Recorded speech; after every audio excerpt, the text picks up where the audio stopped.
Bienvenido a un Inverso Más. Sabemos que han cambiado muchas cosas, pero tranquilo, tranquilo. Este cambio no es permanente. Solo serán unas cuantas semanas que estaremos solamente Dafne y yo.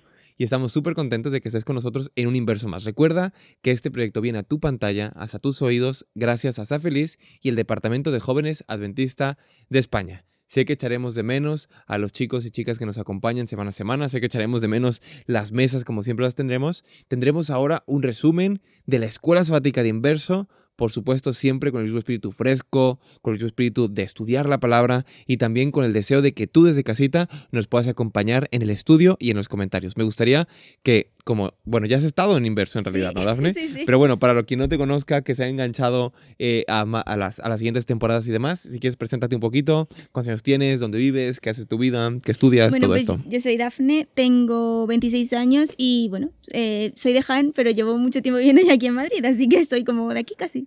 Pues muchísimas gracias por aceptar el llamado a venir y yo estoy segurísimo que estos 3 capítulos que estaremos esta semana y 2 más, te va a encantar, Dafne, te va a encantar esta dupla que haremos, tú que estás en casa, y sobre todo nos encantaría seguir viéndote tus comentarios, qué te va pareciendo y demás. Hay un tema súper interesante, Dafne, de esta escuela sabática, que es cómo Jesús delante del altar, ¿no? De hecho, son 2 partes, se dividen en este capítulo que estamos estudiando y la siguiente semana, que se van a complementar. Y empieza hablando sobre la mañana. ¿Tú eres muy de mañana? Porque siempre hay morning person o más personas que están más de noche. Sí. ¿Tú eres más morning person o eres más de ¿Qué va? noche? Yo no soy para nada una morning person, pero tampoco creo que sea una persona de tarde. Yo, me levanto muy cansada y cuando llega la noche estoy muy cansada también, así que no soy una mediodía persona.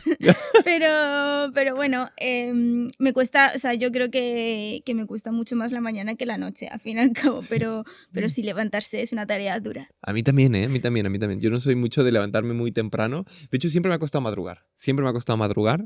Y últimamente tengo que madrugar porque tengo que entrenar de la madrugada y demás. Y realmente cuesta mucho, O sea, soy una persona que como que se levanta, me cuesta empezar a carburar. Luego ya, porque luego estoy todo activo todo el día y de hecho a veces me duermo tarde y hasta 10, muchas veces entreno por las noches y prefiero entrenar muy, muy de noche a de mañana. Pero me cuesta mucho las mañanas y realmente mi rutina de mañana a veces cuesta, Sí, yo envidio muchísimo a las personas que dicen que se levantan en cuanto suena la alarma. Ah, ya, total. No, yo no puedo. Total. ¿Cómo sería Jesús? Jesús se levantaría mañana y justamente es lo que venimos a hablar hoy, ¿no? O sea, el tema de cómo Jesús buscaba siempre tener un tiempo para buscar a su Padre, ¿no? Y yo creo que yo me acuerdo de una canción de Jesús en Romero, ¿no? Que hablaba de esa estrella de la mañana, ¿no? De ese primer rayito de sol, de aprovechar las mañanas, de aprovechar las madrugadas para poder también encontrarse con el Señor y sobre todo tenerlo como el primer pensamiento de tu vida. ¿Cuál es tu rutina de mañana? ¿Tú para ir al trabajo? O sea, un día normal, ¿qué haces? Es que soy una rutina horrible. O sea, yo me levanto, hago una oración medio dormida, en plan en la cama, en plan, por favor, Señor, ayúdame en este día de hoy. Salgo de la cama, me visto, me preparo y sin desayunar ni nada me voy al trabajo. ¿Nunca desayunas? Nunca desayuno, Uy, hay que desayuno en el desayunar, trabajo. Hay que desayunar. ¿Ah, sí? Sí, siempre desayuno en el trabajo. Allí me... ¿Pero qué? ¿Te preparas un tupper o algo? Sí, o me preparo un tupper o siempre tengo algo allí. Como tenemos como un pequeño hermanito, pues siempre guardo comida para salvarme de las mañanas, pero no. Pero porque intento apurar en la cama hasta el último momento, entonces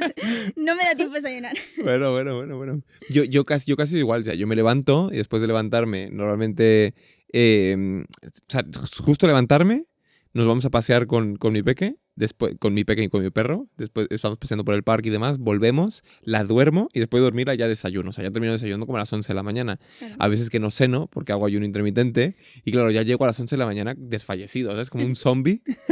Pero bueno, sí que lo primero de la mañana que hago es como levantarme y sacar a mi perrete que tiene que salir a pasear y al final aprovecho mucho de ese paseo para pensar, reflexionar, orar y todo esto, ¿no? Sí. No es tan temprano, es verdad, cuando me levanto, pero me levanta mi hija con podcast a las 7 de la mañana. Así que bueno, vamos a empezar con el tema, que es un tema súper interesante de cómo Jesús se presentaba a este altar de mañanas. Y me gustaría preguntarte, Dafne, ¿cómo crees que fue para los discípulos ver a Jesús ejercer su ministerio? Bueno, yo creo que en primer lugar tuvo que ser inspirador, ¿no? En plan, aunque en ese momento no lo estaban notando, luego les sirvió mucho a ellos para su propio ministerio, ya cuando murió Jesús, pero creo que fue inspirador. También creo que en algún punto tuvo que ser algo abrumador, en plan, porque, pues no sé, en la escuela sabática cuentan cuando Pedro se levantó, estaban todos durmiendo en su casa, Pedro se levantó y de repente no estaba Jesús. Y se fue a ¿Dónde está? Claro, se fue a buscarlo y lo encontró orando en apartado, en la naturaleza, y todo el mundo lo estaba buscando. Pero claro, tuvo que ser abrumador, ¿no? Porque Totalmente. al fin y al cabo Jesús buscaba mucho ese tiempo a solas con su padre y muchas veces para los discípulos no eran capaces de seguirle el ritmo, ni Ya. por la mañana ni por la noche. Entonces fue difícil, pero también creo que fue un ejemplo a seguir para Totalmente. ellos, ¿no? Que les sirvió para, pues eso, para saber cómo deberían de ser ellos en su ministerio. Y aunque durante su estancia con Jesús muchas veces no pudieron seguirle el ritmo, sí que luego tras su muerte demostraron estar a la altura un Sí, poco, aunque totalmente. sea, ¿no? Yo creo que era full clase, ¿no? O sea, es Ujú. como que estaban todo el tiempo mentalizados en que estaban en una clase con Jesús para, Mm. para aprender de todo lo que estaba haciendo. Yo creo que tiene que ver mucho con la motivación. Este sábado, hace unos sábados, tuve una conversación con una joven en la iglesia donde hablaba de que ella durante mucho tiempo había tenido una fe heredada. Ujú. Entonces que ahora se estaba replanteando muchas cosas en su vida, estaba desarrollando una fe propia, una fe suya, y que había muchas cosas que en este trayecto entre la fe heredada y la fe propia le costaba mucho hacer, cosas que tenían normalizadas, cosas que normalmente hacía, pero que ahora le costaba muchísimo hacer porque realmente no había una motivación clara. Y yo creo que tiene que ver mucho con la motivación, ¿no? Jesús sabía lo que tenía que hacer, ¿no? Es lo mismo que Sí. con la carrera que hago, que al final es muy duro estar entrenando 6 días a la semana, levantarse muy temprano, dormirse muy tarde más, pero yo tengo una motivación y ya voy en plan full sin preguntarme y estoy a tope con eso porque tienes una motivación. Jesús tenía un propósito, tenía una motivación, tenía un deseo y sobre todo sabía cuál iba a ser el final de su historia. Por Sí. tanto, la conexión con su padre era tan necesaria que no podía distraerse en ningún momento, ¿no? Yo creo que los discípulos decían, ostras, hasta que lo entienden. Y no lo entienden hasta que Jesús se muere, asciende al cielo y dicen, Pues esto era. ya entendimos, ¿no?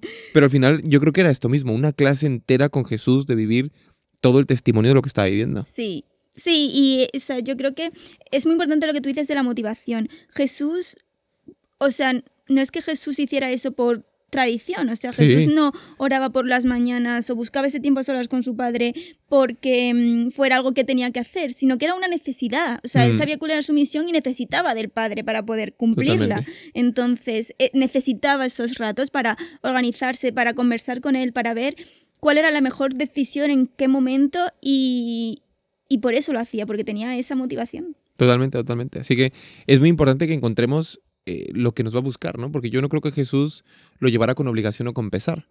Es verdad que nuestra relación con Dios muchas veces depende mucho, ¿no? De cómo nos encontremos y demás, pero sí que es muy importante que nosotros tengamos claros y concisos cuál es nuestra motivación como personas, por qué hacemos lo que hacemos, ¿no? Como bien dices tú, que no sea una tradición, que no sea algo que hagamos por hacer, sino que realmente sea algo que realmente nos salga de dentro, y yo creo que así nos va a costar, ¿no? Nos va a costar restringirnos ciertas cosas, nos va a costar hacer ciertos sacrificios, sino que va a partir de realmente un deseo, de una motivación que sea de dentro hacia afuera, ¿no? Y no de fuera hacia adentro. Claro, y que, o sea, muchas veces se nos ha romantizado el hecho de que, pues, lo primero que tenemos que hacer cuando nos levantamos es dedicarle un tiempo a Dios, y eso es genial. O sea, quien consiga hacerlo, mis admiraciones más profundas. Pero realmente lo que tienes que encontrar es el hueco en el que tú te sientes cómodo, en el que tú necesitas eso, ese momento con Dios. Entonces, pues, cada cual tiene su momento. O sea, alguno puede ser, pues, en el transporte público de camino a clase o cosas así, y al fin y al cabo lo importante es eso, es que, o sea, esa relación con Dios tenga un hueco en nuestra vida. O sea, yo quería hacerte una pregunta, Josías, y es, ¿tú por qué crees que Jesús pasaba tanto tiempo en soledad? Pues mira, siento que yo creo que es muy necesario, ¿no? O sea, somos seres sociales, pero al mismo tiempo al ser seres sociales también es muy importante tener un momento de recargar pilas nosotros solos, ¿no? Me acuerdo yo en un campamento, que no estuve ahí, pero me lo han contado, que era un Survivor, que hacían muchos temas de supervivencia y todo esto. Y justo en este campamento, una de las pruebas que tenían que hacer era ponerse simplemente en la naturaleza con un antifaz, y aparte también con tapones en los oídos, y poner los brazos extendidos y quedarse a solas lo máximo que lograras, ¿no? Y había mucha gente que no era el dolor físico, no era el lugar o la situación que estaba viviendo, sino era más el tiempo en soledad lo que no podían permitirse, ¿no? Estamos como muy acostumbrados a no pensar, estamos muy acostumbrados a ir tirar en la vida, o estamos muy acostumbrados a solamente levantarnos, ponernos música, ponernos un podcast, ponernos un vídeo, poner un reel, poner un TikTok, que no tenemos el tiempo para poder pensar, reflexionar, confesar, cuestionar. Entonces yo siento que Jesús, ese tiempo de solas era invaluable, porque la oración no solamente es una comunicación con el Padre, la oración también es introspectiva, o sea, es una conversación con el Padre, obviamente, pero es una conversación con Dios que te ayuda también a ser introspectivo contigo mismo. Ostras, ¿cuáles han sido mis errores? Ostras, ayer le grité a esta persona y no tenía que hacerlo. Oye, quizás me equivoqué con esto, me gustaría mejorar con mi paciencia, me gustaría mejorar con mi confianza. Buscas la voluntad de Dios hacia ti, le pides situaciones, le agradeces cosas. Al final es una meditación al 100%. Yo recuerdo que estaba escuchando un podcast de Entiende tu mente, que lo recomiendo un montón. Y este podcast, Entiende tu mente, hablaban casi 45 minutos de los beneficios que tenía la meditación. Y al final yo le decía, jolín, o sea, son personas que no son creyentes, porque no son creyentes, psicólogos, terapeutas, y hablaban de lo importante de cómo era iniciarse con la meditación, cómo hacerlo poco a poco, cómo empezar con 5, 15, 10 minutos al día y cómo ir subiendo, pero hablaban de los beneficios psicológicos, con evidencia científica, neurológicos de la meditación. Y nosotros que tenemos la oración, es como que la dejamos de lado como si fuera simplemente algo religioso. No, no es algo religioso, es algo relacional y, como tú bien dices, necesario. Por tanto, Jesús, como dice en Marcos 1:35, dice, levantándose muy de mañana, siendo aún muy oscuro, salió y se fue a un lugar desierto y allí oraba. Jesús se levantaba para orar. Yo recuerdo también otro momento en la que Jesús le da poder a sus discípulos. Esto nos lo cuentan varios evangelios. Los discípulos se van de dos en dos y les da ese poder para sanar, para sacar demonios, para hacer muchas cosas, ¿no? Entonces vuelven los discípulos, yo creo que muy emocionados después de un día de muchas labores de sanar al pueblo. Y de repente dice, Jesús, mira, hemos hecho esto. Y yo creo que le cuentan todo lo que ha pasado durante el día. Y Jesús, en lugar de decirles, venga chicos, pues nada, aprovechar el tiempo, ya que tenéis el poder, no lo desperdiciáis, ¿no? Sino que Jesús le dice, mirar, vamos a buscar un lugar tranquilo y vamos a descansar.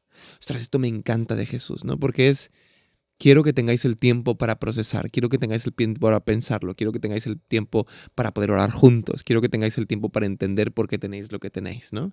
Yo siento que Jesús sí o sí descansaba y buscaba ese tiempo en soledad para tener una comunicación con su Padre, para hablar de la misión que tenían, para hablar del proyecto que tenían, para hablar de la motivación, para contarle lo que estaba viviendo en su vida, para hablarle también del sufrimiento o el dolor que estaba viviendo. Todas esas cosas eran muy necesarias y hacían que Jesús se recargara las pilas para salir con más fuerza para ese día. Por lo tanto, nosotros, si Jesús lo hizo, nosotros más, mucho más, esa herramienta es muy importante para nosotros. Y me gustaría terminar, Dafne, con este capítulo, hablando sobre lo importante que es priorizar a Dios en la mañana. Yo creo que tú muy bien lo dijiste, ¿no? El tema de, no importa si no es justo levantarse después en la cama, pero sí es dedicarle en el trayecto de tu mañana, para empezar tu vida laboriosa, ¿no? Empezar tu trabajo, empezar tu rutina diaria. Sí, yo creo que es importante priorizar ese momentito, ¿no? ¿Cómo lo ves tú? O sea, ¿tú lo ves necesario? Sí, o sea, yo lo veo necesario, sobre todo para encomendar tu día a Jesús, ¿no? A Dios, para que sepas, y más que para Jesús, más para que tú tengas la tranquilidad de que te acompaña. O sea, ya eres consciente de que te acompaña en todo momento, pero ahí le puedes soltar todas tus preocupaciones con respecto a ese día, todo lo que te preocupa, todo lo que te da miedo, todo lo que te tienes que enfrentar. Y si a lo mejor pues tienes un examen, puedes pedir que te acompañe. Si tienes una reunión importante en el trabajo, que esté contigo y que te ayude a hablar bien y cosas así. Entonces es muy importante, yo creo que para mí, para eso, ¿no? Que tener esa tranquilidad de saber que estoy encomendando mi día a Dios y que Él va a estar conmigo en todo momento. Así que no tenemos que dejarlo como algo ocioso, ¿no? No tenemos que dejarlo como algo aleatorio de la vida, sino ojalá que nosotros podamos dedicar un momentito. Y ya te digo, muchas veces se ha hablado o se ha comentado el tema de que la oración tiene que ser o de rodillas o de esto. No es una cuestión de forma, es una cuestión de fondo. No es una cuestión de cómo lo hagamos o cuánto tiempo muchas veces, porque tampoco cantidad es calidad, sino a veces mejor calidad que una cantidad. Y buscar un momentito donde antes de salir de casa, ¿no? Como que parar nuestra rutina, O en ese autobús, en lugar de escuchar los cascos, quitarme los cascos un segundo, mirar hacia afuera y ponerme a orar, ¿no? O incluso escribiendo, ¿no? O sea, haceros un chat con vosotros mismos y ahí escribir vuestras oraciones a Dios, ¿no? Pero sí es muy importante que prioricemos las mañanas como un espacio de encuentro con Dios con la intención de que Él ya nos brinde la oportunidad. De hecho, esto lo recomiendan en terapia, lo recomiendan en muchas cosas. Digo también del aspecto no creyente, ¿no? De comenzar con frases positivas en tu día, ¿no? Con manifestando cómo quieres que sea tu día. Oye, lo mismo puede ser esto, pero en un ambiente cristiano y mucho más poderoso cuando tú en oración dices, Señor, bendíceme en este día, acompáñame de tus fuerzas. Ya no es solamente manifestar al aire, sino es pedirle a Dios que esté contigo, que te acompañe, y eso mismo va a hacer que tú le incorpores a tu día. Así que, Dafne, me gustaría que me dijeras alguna conclusión, algún tuit, algún consejito práctico con la que quieres que se quede la gente. Yo te diría algo como, como no importa la hora, importa el momento con Dios. Qué guay, qué guay. Eso es muy chulo, eso es muy chulo. Yo lo que os diría es intentar escribir, porque yo creo que muchas veces escribir nos centra en algo que estamos haciendo, ¿no? En typear, escribir. Y si es a mano, ya hay evidencia científica que habla de que muchas veces cuando lo hacemos a mano, nuestro cerebro trabaja muy diferente que si tecleamos. Así que intentar escribir con Dios, ¿no? Haceros una libretita, levantaros de mañana y dedicarle un párrafo, 2 párrafos a Dios, y ojalá que eso sea un cambio para vuestra vida. Gracias por estar con nosotros en este Inverso. En esta ocasión hemos tocado un tema muy interesante, cómo Jesús se levantaba de mañana para orar, y esperamos que tú también lo puedas hacer mañana a mañana, lo puedas hacer parte de tu rutina. Estamos encantados de estar contigo. Recuerda que Inverso está todos los sábados a las 4 de la tarde y que estamos muy contentos de que estés con nosotros. Recuerda que aquí abajo te dejamos un montón de recursos, libros, la página web de Sé Feliz, y que siempre, siempre, siempre estaremos ahí todos los sábados durante todo el año para que tú puedas seguir acompañándonos en el estudio de la palabra todos los días y todas las semanas. Muchas gracias y nos vemos en el próximo Inverso. Gracias, Dafne. Gracias. Hasta luego.